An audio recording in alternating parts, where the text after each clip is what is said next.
მესხეთი იმით არის გამორჩეული, რომ არის 14-15 სახეობის ხორბლის ჯიში, რაც ჩვენს პურს აძლევს განსაკუთრებულ გემოს.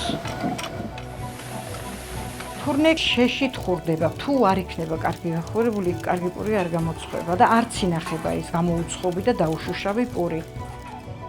შეიძლება ეს პური 10-12 დღე შეინახო. ფურნეში გამომცხვარ პურს გემო აქვს განსაკუთრებული და სულ სხვანაირი და მერე სუნი სახში რო პური ცხება, მთელ ქუჩაზე ამ პურის სუნი გადის. ჩვენ ოჯახში ცხოვრობდა ერთი უხუცესი, რომელსაც ჰქონდა გექტრობით მიწები და აწარმოებდა სხვადასხვა სახეობის პურს. აცხობდნენ შოთი, ლავაში, კაკალა, ჩაწეკილი, სომინი.